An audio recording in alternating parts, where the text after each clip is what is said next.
we're going to be private for a little bit. So we're live now. How's everybody doing? I hope everybody is. If you haven't watched it before Thanksgiving, I hope you guys have a great day. You got fat and happy, because I know I did.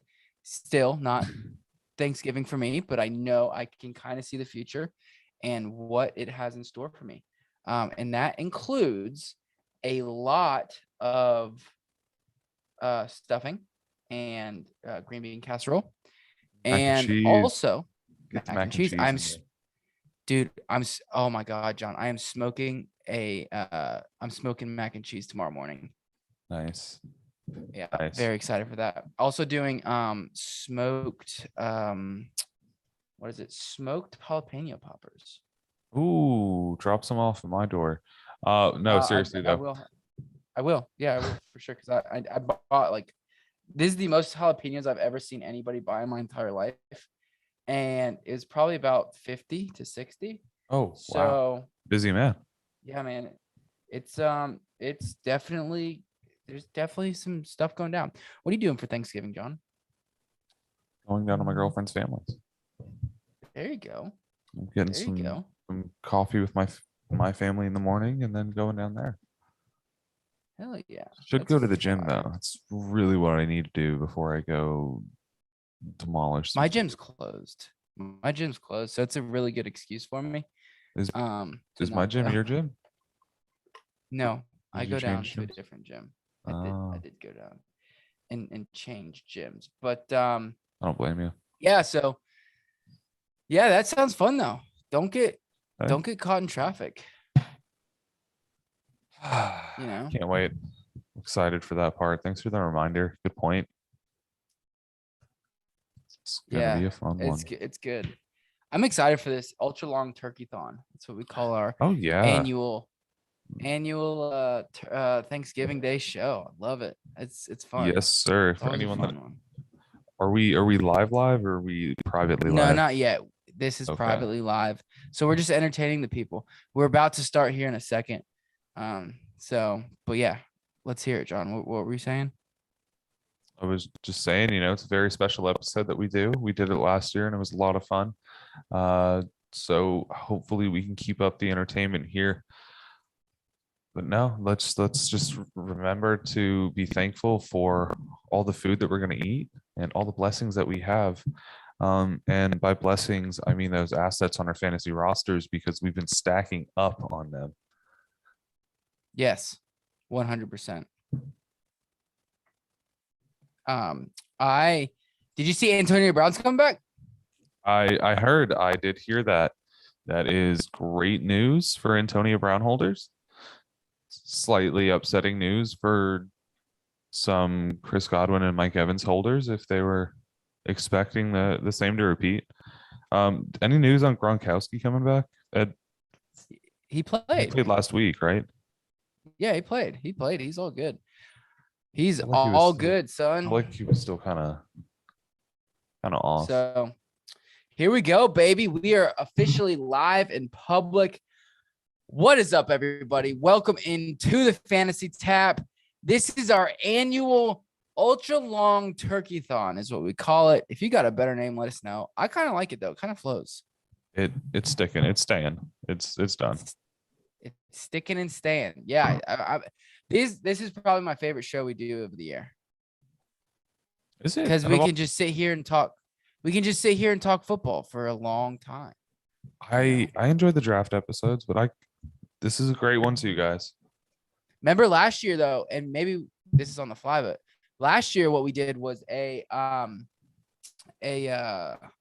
food draft. We drafted the top 4 Thanksgiving foods. So maybe we have to do something like that at the end or something like that. But something different. Something out. Yeah, we'll figure it out on the fly because we're good at that. But anyways, we have got a packed show for you today. We're doing our game-by-game breakdown. We're also going to be talking some bets, spreads, things like that. I've got a couple hot ones for you guys on Thanksgiving Day. I put all my eggs in one basket. It's always a smart idea. Yeah, it always is. That's what everyone always recommends you to works out. Yeah, always works out. Screw diversifying your portfolio. Go all in. Yeah, screw the experts. Hodl or something like that. Ape it or whatever people say. I don't know. I'm not into that. So we also obviously are live on YouTube. So if you have any questions, feel free to drop them in the chat. We'll talk about those. If you have something you want to talk about too, feel free. As far as fantasy football goes, this is a fantasy football question and answer, whatever you want to call it. Plus, we're going game by game, talking bets, fantasy football, what we think. So yeah, it's going to be a good show. Oh yeah, absolutely. What is your favorite Thanksgiving game that you're looking at right now? Favorite Thanksgiving game? It's got to be Andy Dalton versus Tim Boyle, right? Is that the right answer? I mean, it possibly isn't the wrong answer. No Khalil Mack. It's my favorite game to bet. We'll say that. It's also the first game on the slate too, so it's going to be the first one we get to enjoy. Yeah. No, honestly, it's going to be horrible. I think it's going to be a horrible game. I smashed the under when I was like 42.5. So, very excited about that. But screw it. Let's jump into it. Let's jump into it right now. It's the first game. First game. Boom. Love it. Chicago Bears going into Detroit for their annual nationally televised butt whooping. But they have actually covered. I think they've covered, if I'm not mistaken, the last like 6 of 10 or something like that. 6 of 9 games. So very excited about that. The current spread is -2.5 or -2.5 in the favor of the Bears. It was +4. And I'm pissed at myself. I talked myself out of taking that bet on the Detroit Lions side. And now I wish I would have just smashed it. Taking out another mortgage. Which one was this? Is Detroit +4 when it first came out on Hard Rock Sportsbook. And what are we sitting at right now on Hard Rock? +2.5. So +2.5 on DraftKings as well. Yeah. Do you really think Detroit? I think they win the game outright. You think so? I don't know if they win it outright. I think they have a very good chance. Is that just because Andy Dalton's playing quarterback? No, I think they've come very close, throughout the season. I don't know. I've been a huge Lions guy all season. Really, really have believed in them, which might have been their downfall. Yeah, that's why they're doing so poorly, John. What the hell? So I'm actually kind of hesitant at this point, hoping that I'm like reverse jinxing everything and they're actually going to do great and win this. So what do you think? Are you playing either of the quarterbacks? God, no. Holy shit, no. Okay. I would play. I don't even know. I'd play Trevor Siemian over Andy Dalton. Neither. I think I'd play Taysom Hill. All right. Trevor Siemian. I don't know. I think honestly, to be honest, I think I'm playing Trevor Siemian. It's kind of gross, but it's disgusting. I think in get checked out after you just said that mentally, physically. Listen, John, in New Orleans, house is rocking. Thanksgiving night, the Saints desperately need to win. I mean, both teams desperately need to win, but I think Trevor Siemian could do something. I'm not saying start him. I'm just saying over Andy Dalton, I would, because I think we see Andy Dalton implode. All right. Like combust on the field. Does that mean you're staying away from this game as far as fantasy outlook? Because, I mean, you're not playing the quarterback. How are you feeling about the receivers? Receivers, I'm only playing Darnell Mooney. All right. Playing David Montgomery, playing DeAndre Swift.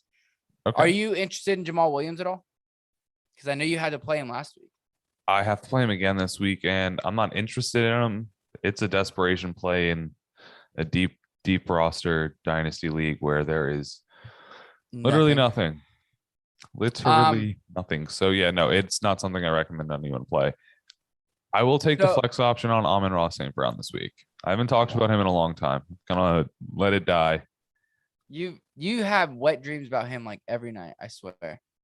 I haven't brought him up in possibly 3 or 4 weeks. No, two When weeks ago. When we No. talked about Josh Reynolds. When we talked about Josh Reynolds. Oh yeah, and I stopped talking about him. I When said we it was talked done. about- It was over. Yeah. And that Josh Reynolds was going to come in here and steal his job. Yeah. You're right. How's that looking? No one knows, honestly. Does anybody watch the Detroit Lions? I don't know, because Red Zone doesn't put them on because nothing ever happens. And then obviously I'm not finding it locally because we're nowhere near Detroit. So Yeah. I don't get to watch them. Now, obviously the running backs must start. David Montgomery, DeAndre Swift. How about the tight ends? How do you feel about those guys? These two teams are actually in the top, top 10 against the tight ends. The Detroit Lions are 10th and the 10th best against the tight end. And Chicago is like 8th. You're not playing any of them. You're not playing TJ Hawkinson? No. I'll play TJ and I will play Cole Kmet. I'm actually starting Cole Kmet in a league. I have Travis Kelce. Not much is left on the waiver, but outside of this past week, we've seen him get consistent targets.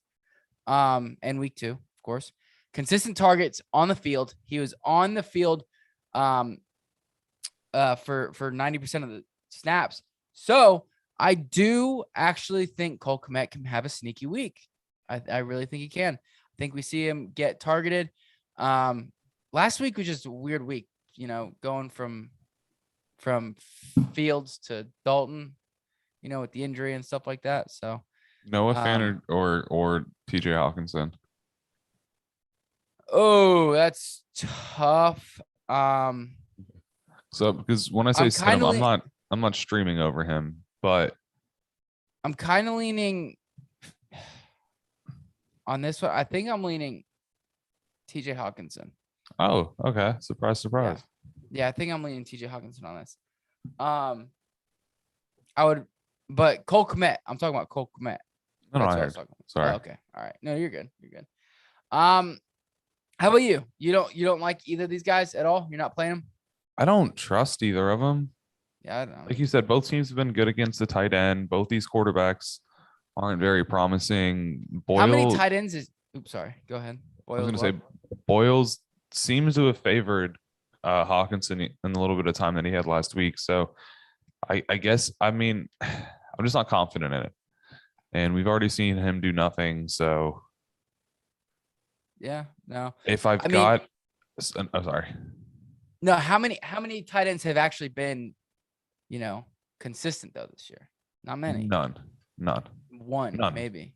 Travis Kelce. Yeah, but even he's had some bad games, maybe, ish for Travis Kelce standards. Yeah, it's been a weird tight end year. Very. Like Tyler Conklin. Tyler Conklin. Yeah, you really like Conklin. He's doing good. He's put out, yeah. Huh. Okay. Put out some good numbers, Mike. Don't twist my words here. All right. Looking at it from the betting angle, how are you feeling currently? Like I said, sitting at Detroit's plus 2.5, over under is 41.5. Money line plus 120 towards the Lions, minus 140 towards the Bears. Anything you like here?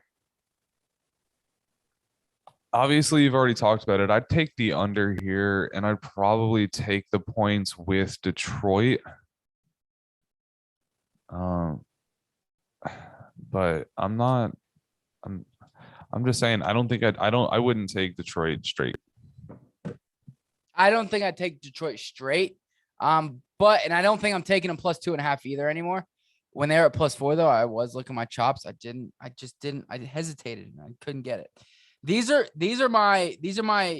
what I have on this game in specifically.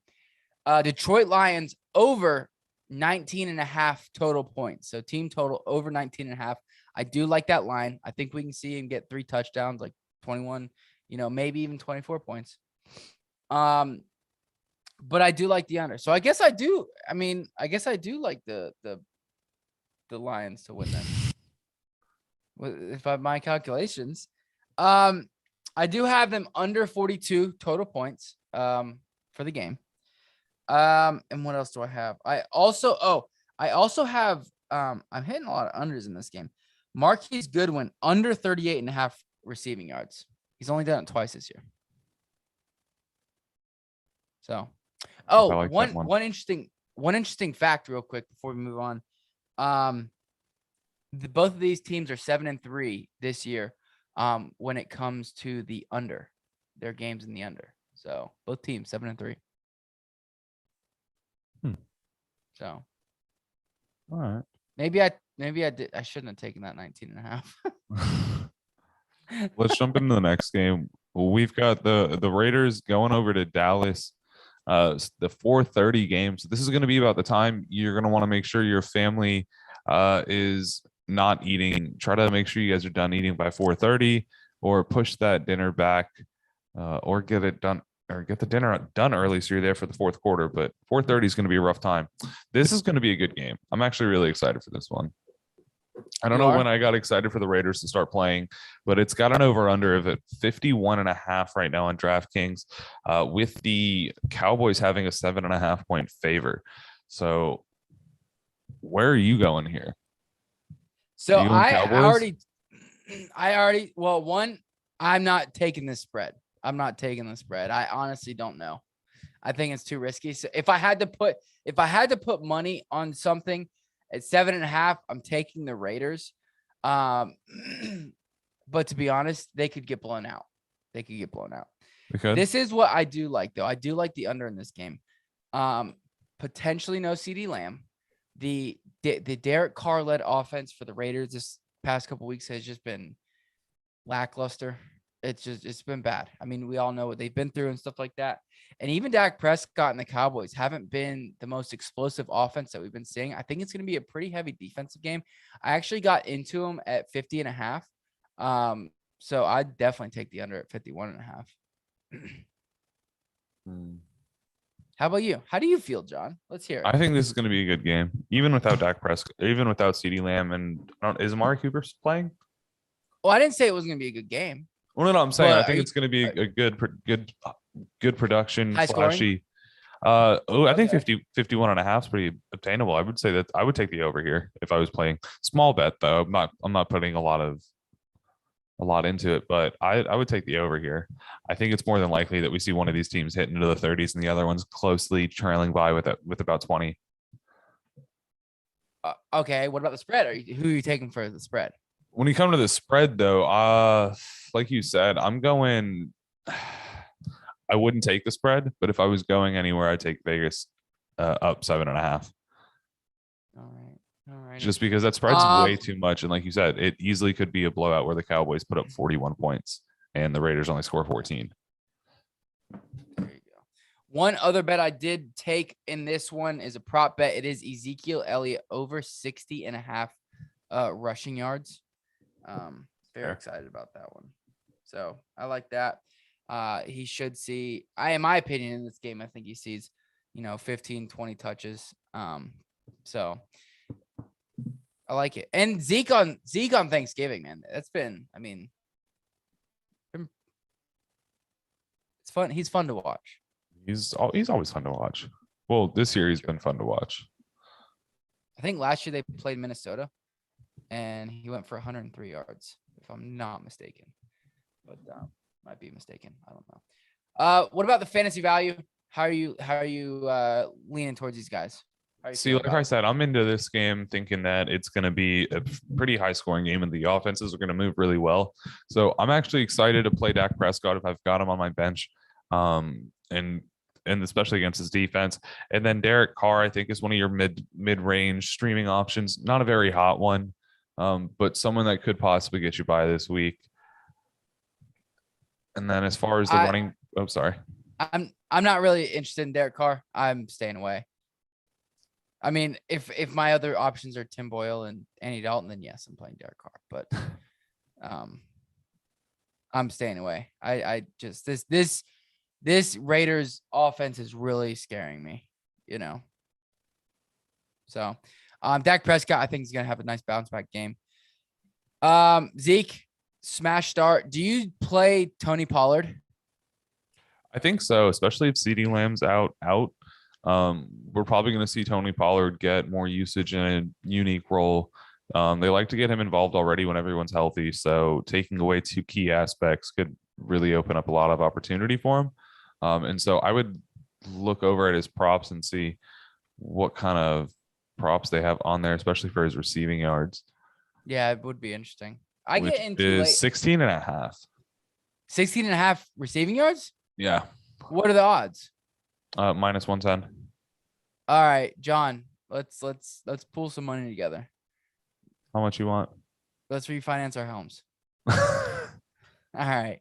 I do like that actually a lot. He's done it 1, 2, 3, 4, 5, 6, 7 times out of 10 games that he's played. So 7 out of 10 times he's hit over 16 and a half receiving yards. That's fire. Good find, John. I'm going to put more money into my account right now. I pulled it. Don't tell my wife. I put it. I put all my money out. So that's a good one. Good find, John. Good find. As far as the, well, why don't you just bet it yourself? We'll talk after. What about the Raiders rushing attack? Josh Jacobs, Kenyon Drake. I think Josh Jacobs will get you by. Kenyon Drake is a long shot, boomer bust. If he makes a play, he isn't someone you should be playing, but if you have to, you can. And then, like I said, Josh Jacobs is a very solid RB2 that if that offense can get rolling in the right direction, which I kind of think this is a week they can. I think he's someone that you can rely on like you have been for part of the season. Yeah, really excited for the receiver group though. Yeah, I'm not touching Kenyon Drake. Josh Jacobs all plays like a running back too, I think, this week. You are excited for the receiving group? I am excited for the receiving group. Like I said, man, I'm excited for Derek Carr this week. So Hunter Renfrow is the only one that I'm like playing in this game as far as the Raiders go. It's the only one you need. And then if CeeDee Lamb plays, I'm playing CeeDee Lamb. It's CeeDee Lamb. And I think Michael Gallup is actually a pretty decent flex option for you. He saw 10 targets last week. And I know CeeDee Lamb was out for some of the game, but Amari Cooper is going to be out of the game this week for sure. And I think Cedric Wilson is a lower tier flex option as well. Yeah, you think so? As much as I say I think this offense is still going to be fine this week, I don't know which one of these receivers I would be playing if I had a choice between them. But I do think that no Lamb means that Michael Gallup is almost a high-end, super high-end wide receiver 2 option for you. Really? Okay. Yeah. All right. Yeah, I mean, if we have no Lamb, he's going to be the number 1 receiver on that team. Mixed in with a little bit of Michael Gallup. So I think, or I'm sorry, with a little bit of Cedric Wilson. So I think he's going to be, Wilson. Yeah, I think he's going to be super well off. And what about the tight ends? Darren Waller, Dalton Schultz. Are either of these guys going to pop out to you? I mean, in my opinion, obviously Darren Waller is playing. Yeah. For me. And I think Dalton Schultz has another good game. I think Darren Waller's a must start, and then Dalton Schultz is another tight end that you can play if you've got him. And if he's available on your waivers still for some reason, then he's someone you can throw in there. Oh, damn. Tony Pollard. You got me on this now. Tony Pollard over 2.5 receptions for plus 145. Ooh, that's pretty tough. I'm not taking that. Let's see. And then let's move on over. The final game of Thanksgiving, Buffalo and New Orleans. Current spread is plus 6.5, or Saints plus 6.5, over under 45. And then money line plus 200 and Saints minus 250 for the Bills. John, gambling aspect. because we are kind of how do you say degenerates. What is your take? On this one, I'm taking the Bills -6.5. I don't trust the Saints in this one at all. They're a team that seems to be either getting blown out, blowing teams out, are all over the place, and they don't seem to have any cohesion together as a team unit itself. The offense doesn't move consistently in any way, and the Buffalo Bills have been on a really bad slump lately, letting the Patriots pass them up. I think we see a bounce back week from them, especially it being a late Thanksgiving night, big primetime game. I think we see a lot from Josh Allen, and I think he looks really good here. Yeah, Gambling, I agree. yeah. I do agree here. If you are on Hard Rock Sportsbook, they're not a sponsor, but it's the only book we can use, sportsbook in Florida. You can actually get them at -6, so Ooh. half point there. Yeah. Less odds, -115, but whatever. And I think the overhits on this. I do think the overhits. I'm gonna put half a unit on it. Just how I feel like you said. I think Josh Allen comes out, plays well, and I think the Saints, even without Alvin Kamara, can put up their fair share of points, even against this tough defense. I don't think we see I think we see him get 14 to 17 points, and then the Bills do the rest of the work from there. So yeah, it's very possible. One thing I do like is the team total for the Bills, 26 points. Ooh, I think I like that. I think it's pretty solid. I like that. Yeah, I like that. So you're hitting the over in this? Yeah, I'm hitting the over. All right. It's gonna bite me in the ass, but whatever. Josh Allen, obvious must start. Trevor Siemian, we were talking about this. Was it pre-show? I'm playing him. No, it was during. It was earlier. It was minutes ago. Okay. We were talking about Andy Dalton. Yeah. Do any of the Bills running backs interest you this week? Because obviously that's they suck. No, I'm not really interested in a lot of people in this game. I know they're wide receiver. I'm just gonna make it quick. Bills running back group, I'm still not interested in. It seems to just be a hodgepodge of a committee backfield where even though we think that one running back is starting to take over a share, it just gets moved over to the guy that hasn't had anything more than a handful of shares throughout the seasons. When it comes to the Saints running back group, Mark Ingram's the only trustable one here, and the only one I'm going to be playing. I think he's a low end RB2 this week. You think low end RB2? Yeah, going up against this tough defense, which is fine. You play. They're tough on paper. They're tough on paper. And points allowed. Yeah, I mean, yeah. What they do last week? Against Indianapolis. Yeah, I mean, last week they have been struggling the last few weeks. Last week they allowed 5 touchdowns to a running back, 185 yards and 32 carries. That's not Mark Ingram. That is like top 2 running backs right now in the league. Yeah, I mean, technically, I think he's number 1, isn't he? I was saying Derrick with Derrick Henry on, still playing. So yes. Michael Carter still put up 18.5 points against him in week 10. A lot of receiving, maybe. I already scrolled past it. That's fine. All right, and then Jacksonville didn't do anything. I still think Mark Ingram's a usable I'm not saying running back. Play him. He's a usable running back this week. I would expect a mid to low end running back to use fair value for him. Yeah, I don't think that puts him into a flex position. I still think he has some value in there. No, you're definitely playing him in your running back 2 spot. I'm just saying I think he's a lower end, like a 20 to 24. This week. The wide receivers. I'm not playing any of the wide receivers other than Stephon Diggs and Cole Beasley. You're playing Cole Beasley as a wide receiver, like a flex, like a flex, like not anything confident. Yeah. Like I would play Cole Beasley over all of the Saints wide receivers. Yeah, absolutely. There's no interest in any of the wide receivers for the Saints for me. Who else? Yeah. No. I think he's a tier below. Yeah. There we go. And then as far as the tight ends go, I think Dawson Knox is the only one. He's getting his 10 targets. Love it. Yeah, Got him last Dawson week. Knox He's back, baby. jumped right back into it. Yeah, he did. Yes, he did. Let's move on. Pittsburgh and going into Cincinnati. Nice little divisional game. Love to see it. Ben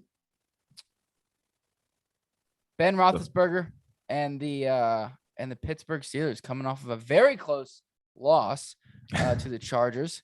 Cincinnati coming off of a very uninspiring win against the Raiders. Just kind of how I was trying to think of how I want to say that. Yeah, just a very black game in general. As far as the betting on this, we've got a +5 for the Steelers. Over under on the game is 44.5. I'm actually taking the Steelers. I think agree. I think I'm taking the Steelers here. I think I'm that taking the flashiness of the Bengals is starting to wear off, and after getting beat up, playing a great game against the Chargers, but then ending up and losing it, I think that's the thing that's going to be real put some fire under everyone's ass and really get some things moving there. Big Ben's actually looked a lot better than a lot of people want to give him credit for. Fantasy wise, obviously he's not putting up the numbers, but he looks pretty decent. He looked really good against the Chargers the last week. And I think he's going to be able to keep it up against the Bengals. So this is another game I'm actually going to smash the over on. I think really? Joe Burrow, I think it's a divisional game that's going to be a little bit of a barn burner. Both these offenses can move when they get in the right momentum, but I like it a lot. Give me the 44.5 over. So I'm taking the Pittsburgh Steelers +5 for sure. I think that it's going to be a close game. Divisional rivals, like you said, coming off of a bad loss or just an upsetting loss, when they came so close, pushed it overtime, whatnot. But I'm actually going to take the under to this game. I think it's going to be a low scoring defensive game, potentially even a little bit boring. I don't think either offense gets going. And, maybe a few touchdowns, but under 44.5. I like that. I like the under here. I think it's, like I said, I think it's going to be a one of those low scoring divisional games that just go back and forth, but don't score. All right. Joe Burrow, I'm playing him as a mid-run quarterback 2 this week. He burnt me last week. I don't really trust him. I know he's got the offense to be great, but I just don't trust him. Divisional game, I think he could be a mid to high end quarterback 2 this week. And then Ben Roethlisberger, I'm not playing. Not needed. Yeah, as excited as I am for this game, I'm not interested in either of the quarterbacks. The value on these teams is the running back group and the receivers. Yes. Yep. Najee Harris, Joe Mixon, both must starts. They've proven it week in, week out. Jamar Chase, T. Higgins, Deontay Johnson, Chase Claypool is a flex option. I think those are your guys. Are you interested in Tyler Boyd? Let me just apologize to the world really fast. Okay. Sunday, I came out and we were doing our live stream, and I actually tore into Tyler Boyd. Yeah. I said that, T. Higgins is the other guy there. Tyler Boyd's the number 3, and he's just falling off. He's not needed anymore. And Tyler Boyd pushed T. Higgins out of the way, said, no, that's my job. Shut up. This guy on YouTube was just talking shit about me. I got to prove this little blonde kid wrong. And he did. He proved me wrong. So, yeah, Tyler Boyd is definitely someone that if you're looking for a desperate flex option, you can take a look at. That's 2 weeks in a row, John. That's 2 weeks in a row that's happened to you. Who are you going to talk shit about this week so we know who to play? Let me check my rosters and see who I've got the most shares of, and we'll get back to that. Because the week before it was Cole Kmet. That was great, though. That was perfect timing, too, because we were recording as the game was going. Oh, man. I feel you, bro. It sucks sometimes. It happens. Are you worried? Are you confident in Tyler Boyd and playing him? Confident? No, absolutely not confident. Can he do it though? Yes. Okay. Where are you playing him? Playing him over James Washington in this game. You'd be playing him. I'd play him over all the Saints receivers. Would you play him over T. Higgins? Because that's who he kind of No, I still wouldn't play him over T. Higgins. Okay. How about the tight ends? CJ Uzama and Pat Freiermuth. I'll play them both as weaker options. Right before streaming, if I've got them on my benches, hopefully I've got someone that's a little bit higher in consistency, but they'll get you by. Freiermuth gets the edge out of the two, though. So I'm not gonna be playing CJ Uzama. I am playing Pat Freiermuth. He's got the touchdown upside, bro.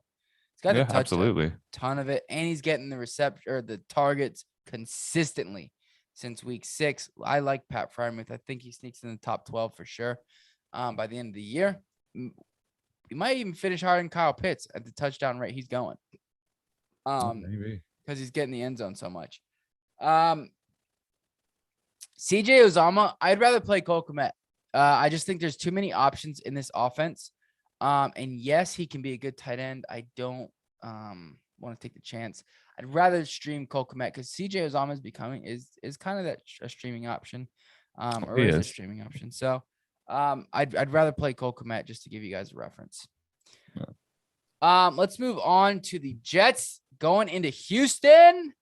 We have a problem. Return of Zach Wilson. We got Mike White on the COVID list as well as Joe Flacco. Tons of COVID there. It's an inside job. It's got to be. Yeah. They're like, hey, we don't need the media on this. You guys have COVID now. Go. We can't deal with this. It's Zach Wilson's mom, bro. Zach Wilson's mom gave him COVID. Passing her around. Tyrod Taylor is the only quarterback in this game that I'd even be interested in. Absolutely. I think he's got a high-end quarterback 2 performance this week. Very likely. What about the running backs in this game? No Michael Carter. Yeah, for the terrible Jets. to see. It does suck. Was that sarcastic? No, it is. It's terrible to see. I like Michael Carter. Oh yeah, me too. Ty Johnson, Tevin Coleman. Who interests you, and who are you playing? I think I'm playing Tevin Coleman if I was playing either of them, but I try to fade both of those options. I honestly do like David Johnson this week. I think that he's someone that, especially, I know Phillip Lindsay wasn't getting a lot of carries and wasn't even being used as he was leaving, but I do think that Dolphin, baby. I do think that David Johnson continues to be the lead back there, getting a majority of the carries, and eventually he's going to get into the end zone. One day, he's gotten one touchdown this year. Compared to, let's see, he had 8 last year. So, yeah, no, David Johnson's really the only running back I'm super interested in. This Jets backfield with Michael Carter out, I kind of want to see how it goes. I kind of leaning Ty Johnson because he's more of a playmaker in my opinion. He also catches the ball well. So he does have that PPR upside. So that's who I'd lean. If I were to have to play any of them. As far as the receivers go, Elijah Moore is he's playable now. He's playable. Yeah, he's playable. It sucks that Zach Wilson's throwing him the ball. That sucks. But you're playing Elijah Moore. I don't trust Corey Davis and I don't trust Jamison Crowder. But now that I said that, they're both gonna fucking ball. I don't trust anyone, especially now that Wilson's back. These players have only really been doing their best when Wilson wasn't playing. So before we start taking shots on, Keelan Cole, Jamison Crowder, Corey Davis, the only one I'm think's worth taking the shot on is Elijah Moore. And I don't think you should be playing him any more than a flex option. Even against this great matchup, there's no guarantee that he's the receiver that is the one there. Sadly, if Joe Flacco is playing, I would say he's borderline must start this week. Same. Brandon Cooks playing. All right, here we go. This is it, Mike. Brandon Cooks is going to be trash this week. Do not play Brandon Cooks. Why? He's going to be bad. Because yeah, okay, I got you. Yeah. Got to jinx him somehow. No, I'm really excited for Brandon Cooks this week. I've been excited for him the past few weeks, and he's only really had a couple that were even usable. So I just feel like I need another real big week from him for him to just like pop off, so I can really feel confident about him again. He's kind of fallen pretty far down the rankings. He's not too bad. Not too bad. I mean, he was a top 5 at the beginning of the season. Yeah, well, yeah, because he had a very hot start. But the good thing is we're still seeing the targets. We're still seeing the targets. So yes, it's just, he needs a big play. He needs a big play, and he hasn't, been getting that. Tight ends in this game are not unusable. Touchable. The spread is +2.5. Jets are +2.5. Houston Texans obviously -2.5. Over under 45.5. What are your bets, if any, in this game, John? Staying away from this game. Yeah, it's a trap game. You're losing a lot of money if you bet this game. Or you're flipping a coin, in my opinion. I do think the only bet I would actually no, I don't even want to say that. Yeah, no, I'm not playing. I think either team could win or lose. Tampa Bay going into Indianapolis. John, hot take. Tom Brady has a bad week, finishes as a mid to low quarterback 2. Is that a hot take? Not really. What did he finish as the past couple weeks? Let me check. Tom Brady. I mean, he's currently the quarterback 2 overall. Yeah, no. The past 2 weeks, he's been 10-14. He's only had 1 week outside of the top 24. Has only had 2 weeks outside of the top 12, and they're both 13-14. So I'm gonna say no, Mike. I'm gonna disagree with you there. I think Tom Brady still throws for sizable chunk of yards. Still is able to do something. I think, yeah. See, he hasn't been typical. He hasn't been home field Tom Brady. Obviously on the road. Plus against this Colts team is for real. They're playing. I don't know if they are. They're playing very well. I don't know if they're for real. I would say they're the Tennessee Titans. They can rely on the run game and have a quarterback who can make some throws. That is who they are. They've got a very good defense.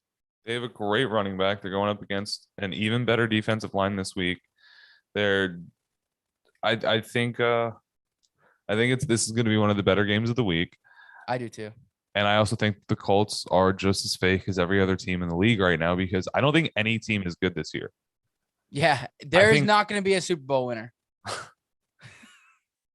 Like I either every team's good or none of these teams are good, because every team can literally beat every single one off of just 2 mistakes. Yeah, it's good though. Makes for competitive shit. Yeah, absolutely. Makes it very hard to predict shit too. Yeah. So, yeah, I like the Colts to win this game. So I'm gonna be taking that. Ian said, "Thanks for McLaurin, Michael. You're very welcome. I hope you enjoy McLaurin." I traded him away. So, yep. Yeah. So I think Tom Brady has a bad week. Obviously, I'm not starting him. I'm not gonna sit him for Andy Dalton or who we mentioned that's like Tyrod Taylor. I wouldn't play Tyrod Taylor over Tom Brady this week, but I have an inkling he's gonna not have a good week. The Carson Wentz. I said that he was the most consistent quarterback this year, and he was until I said that, and now he's not. I am also not playing Carson Wentz, but the crazy thing is, I do want to talk about Carson Wentz here for a second because last week he was my sit of the week. But the game didn't unfold in the way that I thought it would. For him to become to actually go through with my sit of the week. I thought they were going to get not spanked, but like beaten. I did not think they were going to put up 41 points, and Carson Wentz still finished with like 10 points. Quarterback 23 on the week. Yeah, that just blew my mind. It blew my mind. Yeah. So as because I was watching Red Zone, as the points kept going up, I'm like, oh my God, that was the worst decision, Michael. He's got to be a top 5 quarterback this week with the way the score is going. But lo and behold. Yeah, he's actually only had he's only had 4 games as a quarterback one all season. Yes, but he's been very consistent. Look at his points, his point totals. His point totals have been very consistent. I'm not saying he's like this great quarterback, but I'm saying that he's been very consistent. If you needed except for the last couple of weeks, if you needed a quarterback to get you by on the week, Carson Wentz has been that guy. Yeah, but a majority of these weeks, there's 17, 20, 30 other better, 18 better options, 30. 15. Yeah, I mean, so his week 1 was 18. Week 2, he finished quarterback 21. Week 3, quarterback 31. Week 4, quarterback 19. Week 5, quarterback 7. And then he's had a couple good games. What's this, week 10, week 7 and 8, quarterback 10, and then week 5, and then quarterback 24, 23. I'd say he's like consistently a mid to low end quarterback too, or mid end quarterback too. What's he on the year? He's got to be like quarterback 12. And that's the thing. Just because you're finishing week in and week out like quarterback, a high end, mid end quarterback 2, doesn't mean you're not going to be a top 12 quarterback. I kind of like consistency in my quarterbacks. I like playing a good one. You like playing a good one. Okay. I like playing. I'm glad you like playing a good one. Someone that's someone that like Jalen Hurts. You like playing Jalen Hurts every week. I wish. Yeah. I wish I could play a bad quarterback that would just get fantasy points randomly. Are you sitting the man who just had 5 touchdowns? No. Okay. Just question. Leonard Fournette, I think, is a fine start as well. I think he's solid. He's the lead back there. Pretty easy. Mike Evans, Chris Godwin, Antonio Brown is coming back. He's back like Voldemort. I'm sorry. No, he can return in week 13. Sorry. So he's not coming back. I read that wrong. Chris Godwin, Mike Evans starts. Michael Pittman start. Are you playing T.Y. Hilton? I don't think so. I think Michael Pittman's low end wide receiver 2 this week. Could be a tough matchup. What about the tight ends? Gronk, Mo Alley Cox. No, you play Gronk. You're not touching any of the pass catchers out of Indianapolis, especially if they're just going to try to pound the ball like they did last week. You don't want to fondle them at all? No. No touching? Okay. Oh. All right. The spread, -3. Bucks are -3. Over under of 53. Damn.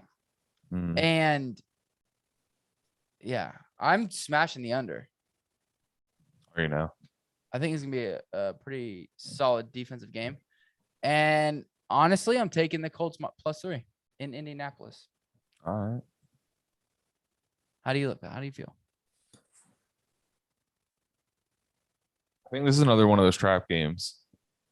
Everything's telling me it should be the Bucks to win it. But I think this is one of the games that literally could swing either way. It could be this is a game I probably would try to avoid betting. Probably put a unit down on the over just in case it does turn into a barn blower. The over? Yeah, absolutely. Both these offenses have no problem putting up points. 53. Both these defenses are good. Very good. The Buccaneers average 30 points a game. Even again, what about I don't know this. I don't know this off the top of my head. What is their away average? Can you pull that up? Yeah, I can. Like, what do they average on the road? Yeah, memento here. Because against this tough defense. Let's see, home road.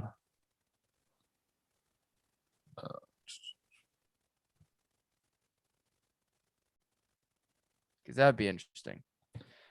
See that. But yeah, I do like the Colts +3. I really do. And they're -105, which is nice. So on the road, they average 120 divided by 5. So 24 points per game. Okay. All right. Close. That's close. I mean, I'm just I don't saying, man. don't know. It's really. I do up think to, it's a trap game, though. I do think it's a trap game. It could go either way. The way the season's going, it could go either way. Absolutely. Do you want to move on? Yeah, let's do it. Atlanta going to Jacksonville, coming down to sunny Florida. Both quarterbacks. How do you feel? I feel like I'm not doing I'm kind of scared. I'm not excited to play Tua this week. And as much as I love Tua? Cam. No, you're talking about, I'm sorry, Atlanta and Jacksonville. Yeah. Sorry. I jumped over to the other Florida game. Yeah, as far as Atlanta, Jacksonville, this is another group of quarterbacks I'm not really interested in. I'll play Patterson and Robinson out of this game. And outside of that, is Patterson definitely playing? Yeah, he was limited in practice, so keep an eye on that. Keep an eye on him. If he doesn't play, then I'm probably avoiding everyone except Pitts this game, and I'm only playing Pitts out of desperation. Yeah, I mean desperation, but out of the start your studs mentality. Yeah, really, I'm only interested in Patterson and Pitts, like you said. James Robinson again. What about the receivers for the Jacksonville Jaguars? This is like this is a fucking puzzle every week. We don't know. I think the one receiver who was getting consistent is now injured for the year.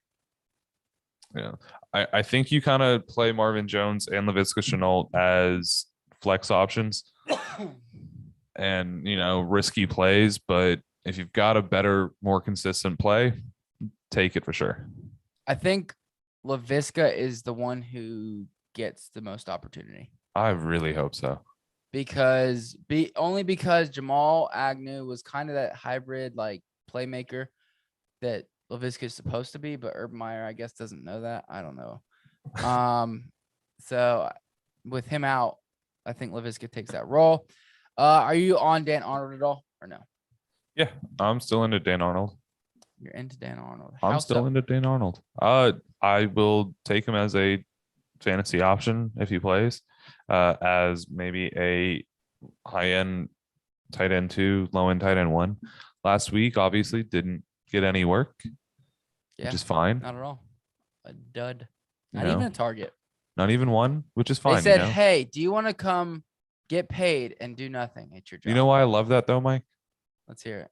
I had him as my sit of the week. Yeah, he was. Very good. Very good. Yeah, he definitely, definitely. I agree with you. That was a good one. This is another trap game. The Jacksonville Jaguars are +2. Over under 46.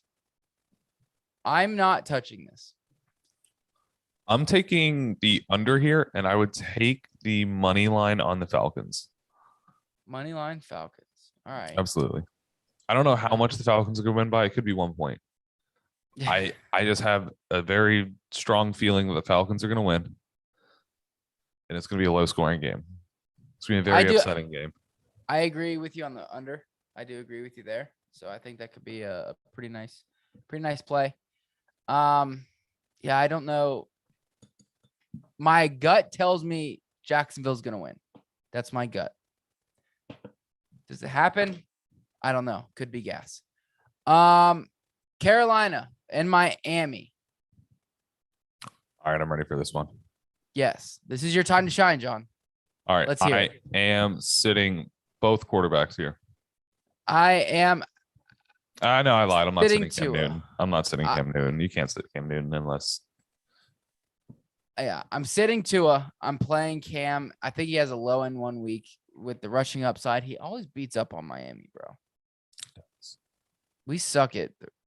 I mean, I guess except for Lamar Jackson somehow, but zero blitz is not gonna work against Cam Newton. It allowed freaking Elijah Moore to get 143 receiving yards because of a 60-something yard slant. Yeah. Christian McCaffrey, I mean, must sit this week. Has to be, right? He's still a must start. Myles Gaskin, I think, is still a usable option for you this week. I don't think he's going to be getting his 23 carries like he did last week. It seems like they were almost forcing him the ball by the end of the game. And that usage is never consistent in Miami. No. We've seen it week in and week out. So I think he's still usable as like a flex option or as a risky running back play. But don't use him as if he's the number one running back in Miami. Yeah. How do you feel about this Philip Lindsay news, fantasy wise? I'm thinking he's just adding more crowd to the backfield. More depth. I don't think more muck. I don't think he's coming in here to take over a role. Yeah, this week I agree with you on Gaskin. I think he's a risky flex option this week. I really don't think he does well. And especially because Salvon Ahmed is out. We have no depth. Yeah. Carolina does have a very good defense too. And up against a good defensive line and up against our trash ass offensive line is going to be pretty ugly there. DJ Moore, Robbie Anderson, are you in on these guys? I think Robbie Anderson is a good, a decent flex play, and I think DJ Moore's a must start now. I think DJ Moore's a must start. I think Robbie Anderson's a solid wide receiver 3 flex option for you. Another must start, even though this defense is good, I still think that Jalen Waddle is a must start receiver week in and week out right now. Jalen Waddle? Yeah. Oh, yeah. He's wide receiver 20 on the year. Let's go. Yeah. We got a question from Deacon. Deacon said, would you give up Zeke and Jamar Chase for Najee, Waddle, and Cooper? I'm assuming that's Amari Cooper. Yeah, absolutely. I would do that. I would do that. Smashing that. Yes, I would give up Najee, or I would give up Zeke and Jamar for Najee, Waddle, and Cooper. Yeah, absolutely. Yeah, I think you're making out on that deal for sure. Hilliard or Foreman? Foreman is hurt. Or Hilliard, sorry. I mean, what's the extent of Foreman's injury right now? Currently, I think he just missed. He's got I'm sorry, not a concussion. Jeez, a tricep injury. He was a limited participant. Don't think it's anything major. But they did. They cut obviously.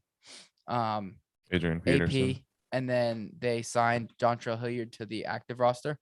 I'm leaning Hilliard because of his pass catching ability. I think Deontay Foreman gets the goal line work, but I do think Dontrell Hilliard gets pass catching, and I think that's gonna. And we saw it last week. Got 10 targets. I would avoid it as much as you possibly could if you can, but it's Foreman for me. Foreman for you? It is. Yeah, I'm leaning the other way. I'm leaning Dontrell Hilliard just for the passing upside. If it's not a problem, Deacon, thank you so much. Feel free to hit that subscribe button. We're one away from 60. If you're in a PPR league, Steven, I'm leaning Dontrell Hilliard. If it's a standard league, then I might lean Foreman. Just because of, like I said, I think he's gonna get goal line work. And they'd probably split carries. So, what game are we on? Oh, Miami. Yes, Jalen Waddle must start. And Mike Gesicki must start. Listen, this is what I want to say. We talked about it last year, or not last year, a couple weeks ago. Tommy Tremble. Listen, if you are in a dynasty league, try to go get Tommy Tremble. Try to go get Tommy Tremble for the future. He's not going to be very expensive. I think he's got it. John and I agree. We think he's got a bright absolutely. future. He's going to be a stud. 6'4", 250. The kid ran, I want to say he was like a 4'5", 4'8". He's a great blocker. He's got a lot of prospects in the future. Yeah, I'm excited about Tommy Tremble. So see if you can scoop him up for cheap in your dynasty leagues. And then did we talk about? Let's go to the betting aspect of this. The current spread, I believe, is where'd it go? There it is. A lot of -2s and +2s this week. Carolina Panthers are -2 in Miami. I am smashing. Actually, I don't want to jinx this. Being a Dolphins fan, I don't want to jinx this. Shit. What am I saying? I'm curious now. I'm smashing Miami +2. You asshole. I know. We're fucked now. All right. I know. So on that note, I will be taking Carolina -2 because we need to even this juju out here. Did somebody in the chat say, please we're taking Carolina -2 too, just to take what I said back, please? Because that's not good. But truly, I do think that they're going to win. But this is what the Dolphins do to me. They get my hopes up and then boom, I'm done. Over under 41.5, pretty low. I think it's the lowest on the week. How do you feel about that? It is. Other than the Bears Lions. Which is sad. I mean, are you hitting the over? I think I'd hit the over here. 41's a pretty reasonable number for both these offenses. They got to get 42. Okay, 42. Okay. Yeah, I think the over is a good one on this. I think game. it's a very solid one there. So Tennessee going into New England. Listen to this, bro. Tennessee Titans +7. I get they just got smacked in the mouth, but and the Patriots did some smacking.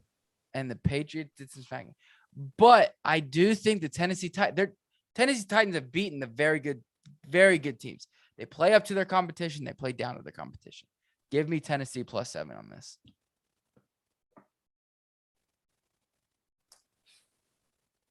Yeah, I think I'd take Tennessee +7. This is a game that can go either way, and that point spread's pretty large. I don't see Tennessee getting blown out in this week, but I do think that if they do lose, it'll be a close one. So give me that spread and give me the points for Tennessee.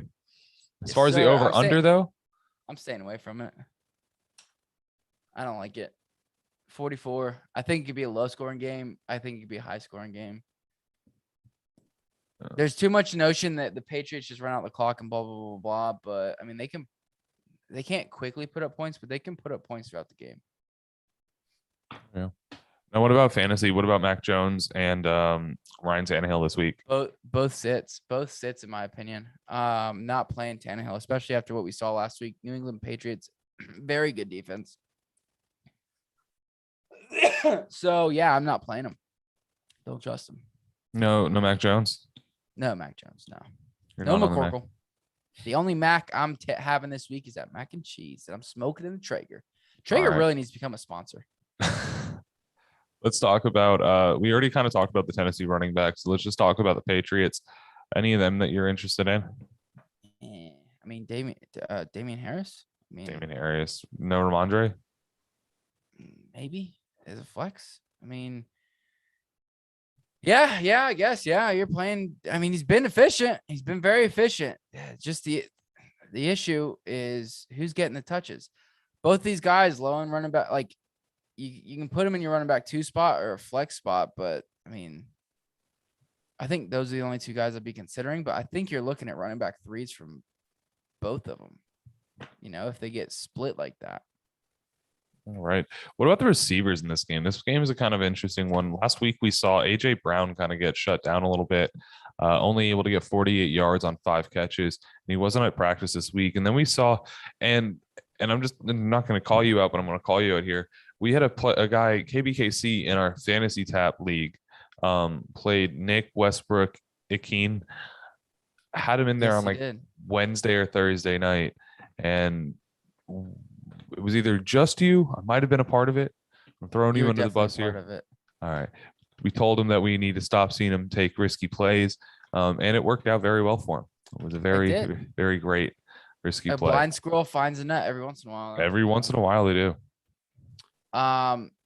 Listen. What is our job, John? What is our job? Well, I'm not the ones that we get paid. I'm not the ones that we get paid for. The one that we do for free here, because we enjoy it. What is our job on this show? To predict fantasy outputs. Okay. Yes. Kind of. I don't know what answer you're fishing for here, so I can't help you. Yes. But we're looking at probabilities to give. Oh. See, if you knew the answer, why are you asking the question? Because I just want to see if you knew why we're here, or do you just show up and said, "Yeah, I like fantasy football." I like fantasy football. No, we talk about what's most likely to happen. Obviously, like I said, blind squirrel, nuts, whatever. Nick Westbrook-Ikhine was a blind squirrel. So Congratulations, KBKC. Shout Yep. him out. Jacoby Myers, I think, is low end wide receiver 2, high end wide receiver 3, flex option if you don't have a wide receiver 3 in your spot. Obviously, not much touchdown upside, being that he's only got one in his career, but can catch the ball quite well. Nelson Aguilar coming off of a nice week, he got in the end zone. And Kendrick Bourne, I mean, it did okay, just didn't get in the end zone, which is what really helped Nelson Aguilar. Are you interested in either of those guys? They all kind of scare me. They all kind of scare me. Their output's been very all over the place. It almost seems like Nelson Aguilar was the guy for a little bit there, but I still don't think that's true. I'm kind of sticking away from the Patriots receivers as well. Dope. We got a new subscriber. We're at 60 subs. Let's go. Oh, let's go. We're moving up in the world. Shout out. Steven, what's up? All right. Oh no, they don't have it. All right. Hunter Henry is a banging start. He's going to get in the end zone. I was just looking to see if there is a prop on him currently to first touchdown score. But I can't find it in this game. The player props are not up, but I'm taking him whenever it does come up. I'm taking him first touchdown score. Hunter Henry. Really? Oh yeah. He's gonna get in the end zone. It's gonna be the first one. It's a risky one.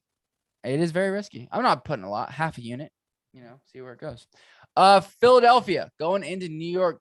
The Giants. Another rivalry. Another one. Jalen Hurts must start. Daniel Jones, worst quarterback in the NFL, potentially. Are you playing him in fantasy football? No. Baker Mayfield is not. Don't do Baker like that. That's bullshit. Oh, you think Baker's good? We'll talk about this when we get to the no, Browns. We'll I talk didn't about this say when we that. get to the Browns. No, I didn't say that. But don't say he's the worst quarterback in the league. Who would you rather have, Daniel Jones or Baker Mayfield? I answered that question already. I would rather have Daniel Jones. Really? Throwing Yes. it to the other team constantly. Yes. No. Yes. No. Give me Baker. Daniel Give me Jones. Give me Daniel Jones. They only ask Baker to throw the ball like 20 times a week and then give him one of the best offensive lines in football. Plus has given him, and they win. Plus 2. Yes, because they have a better team around him. Baker Mayfield, you don't need a good quarterback in Cleveland. No, you don't. You need and Daniel Jones will give you better output than Baker. Baker. They will be losing games. Put Baker in New York. Put Baker in New York. Yes. Failure. You get worse than Daniel Jones. No. God, no. No. Daniel Jones in Cleveland wins A Super Bowl. Far less games. Far less. He turns the ball over way too much. Way too much. So because he's under pressure. Dude, I'm pretty sure he just fumbled it running the other week 1 or something. He was literally just running in the open and fumbled the ball. Come on now. Let's use our brains a little bit. Daniel Jones this week, fantasy wise, though, you're not starting him. No, you shouldn't. No. Horrible quarterback. Saquon Barkley, how do you feel? I think that you continue to sit Saquon. Sit? Yeah. I'm not sitting him. There's definitely a spot on your roster for him. Not the bench. Low end flex option. I think he's a flex option. The Philadelphia Eagles aren't good against the running back as far as fantasy points go. And it's a rivalry game. I think we see Saquon do pretty well. Running back 2. So he's definitely in your starting lineup, in my opinion. I just don't. I question the usage that he's going to be getting this week. Miles Sanders or Saquon Barkley. Trade them both away. That situation, I'd take Saquon. Okay. Are they going to start using? Miles Sanders had a very good week. The only thing is he didn't get in the end zone and he didn't catch any balls. If he caught a couple passes, or got a couple targets, caught a couple passes, we'd be talking about Miles Sanders going forward because he ran the ball 16 times, 5.88 yards per carry. Does Nick Sirianni all of a sudden know what he's doing?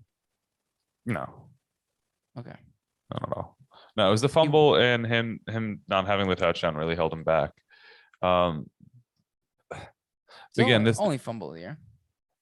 Yeah, I'm not really excited for this running back group in this game.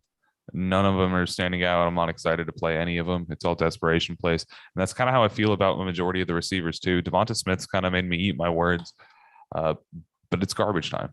I just want to say this before we move on to the receivers, John. Might be the only time you hear me say it. I think Miles Sanders is a start this week as a running back too. I like it. So clip this, and when it doesn't happen, show this to me, and you can then show me how much of an idiot I am for finally believing in Miles Sanders. Absolutely, let's do it. So yeah, please do that. And it's like self-punishment, Yeah. Devonta Smith, yeah, you're playing him. He's been playing very well. Outside of that, are you playing Quez or Jalen Reagor? I'm not. No, I'm not. I'm not taking Dallas Goedert. How about Dallas Goedert? I'm playing Dallas Goedert. Dallas Goedert or Noah Fant? I'll take Dallas Goedert. Okay. All right. Kadarius Toney, Kenny G. What are we doing here? Kadarius Toney, 12 targets again. Just getting targeted left and right. Bless you. Did I not mute my mic? No, you did. You're good. Okay. Just making sure. It's like, oh crap, my mute button not. I we wasn't are. sure. I don't know if you know this. We are on video, so I can't see you. No, I wasn't sure if it worked, but all right, yeah. I think Kadarius Toney is someone that needs to be in your roster. Flex option. He's a low end flex wide receiver 3 for me. The rest of the receiving core in the Giants isn't playable for me. Possible we see some Sterling Shepard this week, and that means it kind of makes me less excited for everyone there. He didn't practice Wednesday. So I don't think he plays this week, in my opinion. If I had to guess. So I'm not playing Kenny Golladay because fuck that guy. And Kadarius Toney, I'm playing him. So I'm gonna jinx him now. Kenny Golladay is gonna go off this week. It's my turn to jinx somebody. What about Evan Ingram? Are you interested in him at all? No, I'm not interested in him at all. Not really. No, not at all. Just straight up no. Over under for this game, Giants plus 3.5, Philadelphia Eagles minus 3.5, over under 45.5. How do you feel? I'm gonna take the Eagles minus 3. Give me the over here. It's a divisional game. That's pretty much it. Yeah, John, I agree with you. I agree. Minus 3.5, over 45.5. So what does that mean? Everybody should probably take the Giants plus 3.5 in the under. So, yes. The Chargers going into Denver could be a very good game here. Could be. It also could be an absolute blowout. Could be. Justin Herbert must start. Teddy B, are you playing him? I think you are. Even against this rough defense, I think you are. You're playing him as a low end quarterback, mid to low end quarterback too. You're playing him in that desperation streamable option. Okay. Carson Wentz or Teddy B? Carson. Teddy. I'm going Carson on this one. Austin Eckler must start. Melvin Gordon, Javonte Williams. Are we just continuing to play both of them? You might even continue to not play either if you can. I mean, your best hope out of both of them is barely a flexible day unless they find multiple touchdowns, which hasn't happened for them. Touchdown is key. So Melvin Gordon even got the touchdown and didn't even finish with 10 points last week. Yeah, it was 2 weeks against Philly. Yeah, no, it's my point. Yeah. I think you can use them. They're desperation plays. They're not going to be great options for you, but they'll get you by if you need some points and you just don't have any other options. As far Keenan Allen, Mike Williams, both must starts. I'm not interested in any of the other receiving options on this team, even Jared Cook, Jerry Jeudy, Cortland Sutton, who did get a contract extension. I think Cortland Sutton has a Patrick did pretty. too. Oh, he did. Tim Patrick did. Yeah, 3 years. Hell yeah, 3 year, 30 mil. That's gonna be a good. That's a good young receiver. I guess Tim Patrick's not that young. Wow. Tim Patrick's pretty old. Damn, definitely feels like he's only been in the league for like 3 years, but Cortland Sutton's younger. I don't know, man. Oof, my time's all screwed up. Jerry Jeudy and Cortland Sutton. I think Cortland Sutton's like a wide receiver 3 flex. Jerry Jeudy is a wide receiver 2. Potentially even a wide receiver 1 this week. Possible. I said potential. It's possible. It's potential. There's upside there for him. There's a huge possibility this game turns into a shootout. As much as I was saying, like, you can use Teddy in this game, it's really coming down to what he can do and how he's able to move the ball downfield. And if it's anyone, I think it's gonna be Sutton for me. As much as I love Jeudy, he got the targets last week, got the catches. We're just not getting any touchdowns out of the receivers this year, except for Tim Patrick, and it's kind of been annoying. Pretty terrible. So no offense. They're another group of receivers I'm not really excited about, but you can play comfortably at like a flex option. Noah Fant though is a low end 1 tight end. Yeah, I think he's a low end 1 as well. Current spread right now, Chargers -2.5. Broncos obviously +2.5. Over under 48.5. I am gonna smashing the Chargers -2. Yeah, -2.5. I'm taking that for the Chargers. Yeah, absolutely. Because I do think it could get out of hand quickly. And I don't know about this over under. I think it should hit the over, but I'm not very confident on it, so I'd be staying away. Yeah, 48's starting to creep up into the bigger games, and I'm not sure if I feel that for this one. What are you doing about LA and Green Bay? That currently Rams are -1. Over under of 47. It's not another game, in my opinion, should be our Monday night game or Sunday night game, but it's not. Last time I said that though, it was a bad one. Shit. So you're pretty much taking money line here. Pretty much. Yeah, I mean, it's essentially it's the exact same thing. You just don't get the push if you take the plus for a tie. I guess you could take the Rams and they could tie. Or the Packers. This is a difficult one for me. This is what my heart says. The Rams coming off of a pretty bad loss. String a couple losses. Mm-hmm. But they're in Green Bay, in the elements. I'm taking but Matt Stafford is used to it. He used to be in that division. I'm taking the Rams -1. Yeah, I'm taking the Rams in this one. And going on to the weather, Matt Stafford's been used to it. These players have played in the cold weather. Cooper Kupp's not a rookie that hasn't traveled to the northern states. OBJ's just got finished playing in Cleveland. I'm not seeing the weather being a huge issue there. And with the run game that the Rams have, if the weather does turn into a problem, they can still run the ball down their throats. I think this is a game that exposes the Packers, and I would happily actually take that Rams money line there. Rams money line or Rams -1? It's close enough, pretty much. Yeah, it's the same thing. Let's see. I want to see something real quick before we move on to the next one because I want to see the team totals. I've been really getting into these team totals. Both of them sitting at 23.5.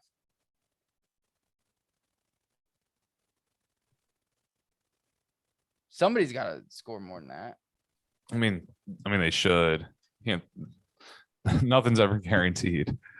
But it's not. Is that why I lose money betting? Absolutely. All right, let's go over to the actual fantasy impact. Matt Stafford and Aaron Rodgers. I think both of them you're playing. I think it's gonna be a good game for points. Absolutely. You're playing Stafford and Rodgers. You're definitely playing Henderson and AJ Dillon this week. Is Aaron Jones coming back? Puts in limited practice and return. I still think you're playing, regardless if Jones comes in limited, questionable as we get in closer to the week. I still think you play Dillon. Yeah, you're still playing Dillon. You're just pushing back your expectations a little bit. He's been usable with or without Aaron Jones the past 3 weeks. So very, very likely to play there. The wide receivers, Devonte Adams, still, even with MVS had that long touchdown. So I'm still 75-yard touchdown. So I'm still not playing him. No consistency there. Nothing that, I mean, yes, he got 10 targets, but it was in a pretty high scoring game against Minnesota, whose defense is not as good as the Rams. So I'm just sticking to my tried and true Devonte Adams. Cooper Kupp must start. OBJ, is this game he gets a little more comfortable? He's coming off the bye week now. Is that 2 to 3 weeks there with the Rams? Is he? I think you play him this week. I think you get him in there. I think he's flexible. Wide receiver 3 flexible. Yeah. The following week, I think he's a smash play. Van Jefferson, though. Van Jefferson, another guy. I think wide receiver 3 flex. I think both these guys could. As I've been talking to myself, I'm taking the over on this game, 47. There you go. What are the tight ends? How are we doing at the tight ends group? Tyler Higbee. I'm playing Higbee, just underneath that Hawkinson Fant tier. Area. So low end or a mid to high tight end 2 with obvious upside. So I don't mind it. Minnesota, San Francisco over there in San Fran. Currently, Minnesota Vikings are +3. San Francisco 49ers are -3. Over under of 49. How do you feel about this game, John? Because I feel very strongly one way. I think the Vikings win this. I'm going Vikings +3, and I'm taking the over again, 49. Yeah, I'm taking the over. Okay. I don't really feel strongly on the over under. But I feel very strongly on the Minnesota Vikings +3, and they're +100 right now.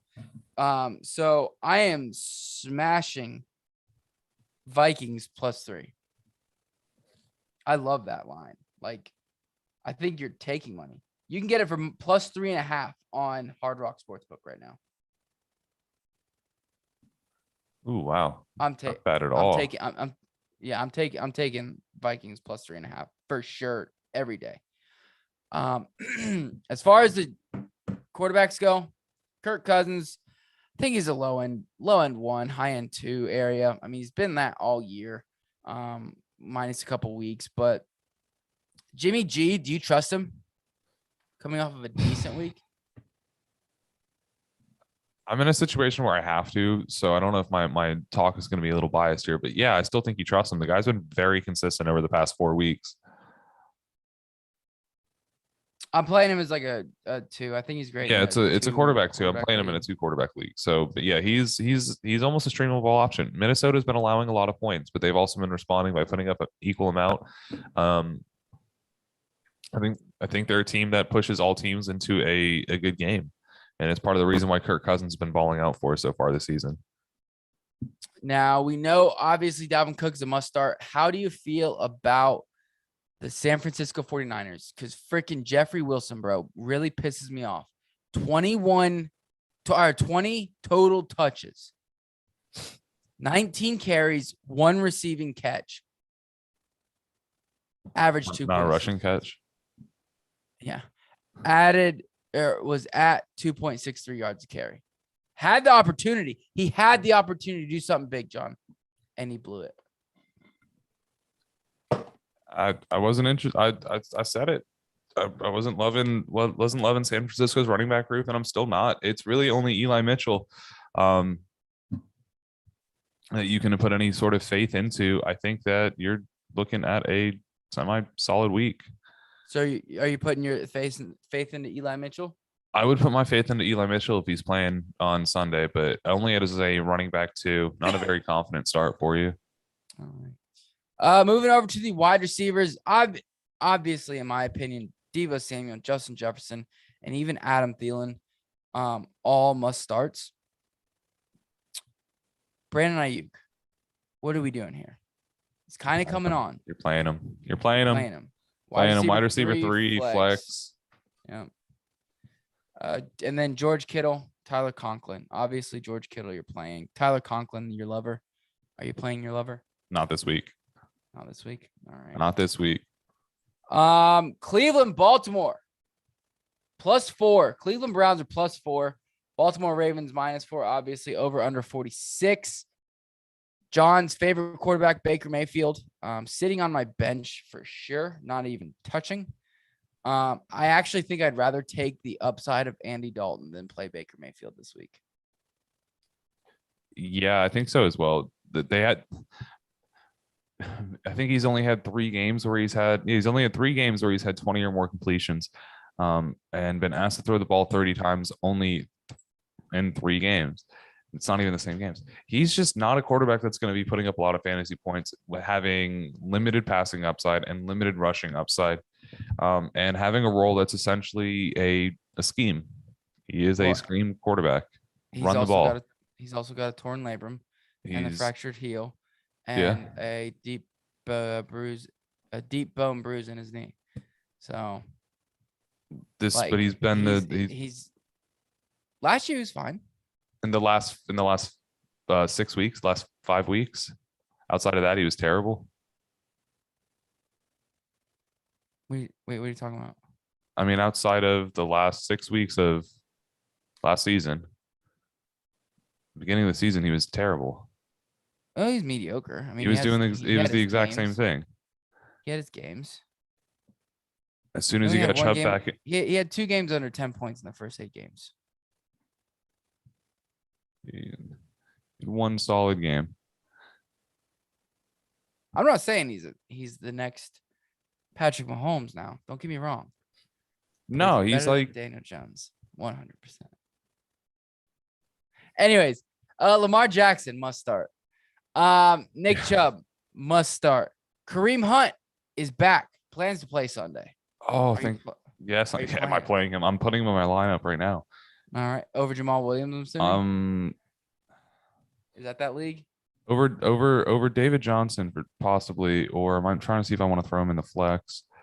No, don't play. I would play David Johnson for sure. You would play David Johnson, Darrell Henderson. What about Robbie Anderson?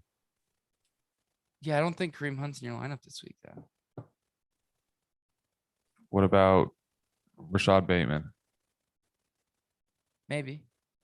Antonio Brown. Oh, hold up. We can fix this. T.Y. Hilton. We're gonna move Bateman up to T.Y. Hilton. Okay, there you go. Glad you figured that out. The Baltimore Ravens running backs. Devonta Freeman was the clear-cut running back 1 for the team last week. Even with Latavius Murray there, still got 10 touches. Are you playing either of these guys? I think you have to. And I think you've got to play one of them. The question just becomes which one. I'm playing Freeman. I was gonna say it seems like it is going to be Freeman there. I really thought Latavius Murray was going to come in and have, he's earned what I thought was a very sizable role, but we saw just like Tyson Williams. As soon as someone else comes in, they just move on. They ride the hot hand. Double-digit rushing attempts the last 3 weeks. Also got sprinkled in a little bit of pass catching work there. So, I'm leaning Devonta Freeman. Got in the end zone 2 of the last 3 weeks, and he's been much more efficient. So, Jarvis Landry. I'm not playing him. He's been banged up. He's not had a very good year whatsoever when he has been on the field. I'm not playing him. I'm not really playing any of these receivers for the Browns. So Marquise Brown, I think you're playing. He returned to practice. He's been on the hot hand there as far as receivers go. getting double digit targets, 5 out of 9 weeks that he's played. So love to see that. So you're playing Marquise Brown. I think we see another wide receiver 2, potentially even higher end potential. And then I think Rashad Bateman's a good flex option. Yeah, I think you definitely need. I think Marquise Brown's a must-start receiver. He's a clear cut. I mean, he outside of him missing last week, he would have been back up into that number 1 wide receiver category. Rashad Bateman comes in as a very solid flex option for you. Sammy Watkins, Devin Duvernay, Miles Boykin, none of them are really doing it for me. I don't think I'm making any space for them on my rosters. As far as the tight ends, we've got Mark Andrews is the must-start tight end. And outside of that, I'm not touching any of these Cleveland tight ends. I don't want any of the pass catching options in Cleveland outside of Kareem Hunt. I'm interested in streaming Austin Hooper if you need a desperate stream. If Cole Kmet's not there, somebody like that, I would say maybe look at Austin Hooper if it's necessary. But outside of that, yes, I agree. +4, -4 for the Ravens. What are you leaning over or under 46?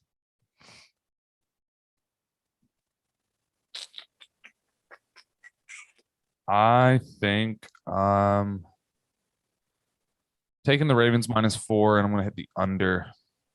No, I'm going to hit the over on this. This is going to be a surprise big game. Overs only, baby. Cleveland Browns. Let's see. I'm taking the Ravens -4. I think they have a big game. Over under. I kind of think that it's going to be the under. I think we see the under. I don't think we see the Browns keep up enough to help hit that over. And then finally, our last game of the week, Seahawks going to Washington. Taylor Heineke coming off of a big win. Played very well. Do you trust him? Do you trust either of these quarterbacks? I don't trust Russell Wilson. I'm not playing Russell Wilson. No, I think you're sitting both these quarterbacks. Would you? Who, if you had to start one? Russell Wilson. Okay. All right. Which running backs? Alex Collins, Antonio Gibson, J.D. McKissick. Anybody? I think that you're going to play Antonio Gibson again. He didn't get any touchdowns last week, but he still got 19 carries. Alex Collins, on the other hand, no. Flexible, weak running back 2 just to fill a spot kind of option for you. They're spreading the ball around too much. Yeah, I think he's a very weak. Like, if you've got to fill that running back 2 spot, not that he's going to finish as a running back 2, but if you have to fill it, I think he can fill it if necessary. Antonio Gibson, you're playing. The wide receivers, DK Metcalf, Tyler Lockett. I know they haven't had the best weeks the last couple of weeks, but I think this could be a bounce back week for them. Or I guess Tyler Lockett did have a good week last week, but I'm playing both of them. I think they're both high end wide receiver 2 options. Yeah. Terry McLaurin must start. Curtis Samuel might play, but I am not playing him. No, absolutely not. Unless, even now I'm not playing him at all. Even Logan Thomas, he's back in practice. Great to see. Are you playing him this week? Not yet. Yeah, I'm not playing him either. I'm going to give him a week to heal up, and I'm going to find some other options to get me through this week. All right, that is it. Let's go over to the betting aspect of this before we get out of here, guys. Seahawks +1.5, Washington -1.5, over under of 47. John, let me know how I'm making my mortgage payment this month. With a check directly from your account to your mortgage company. Good job. We're only responsible gamblers.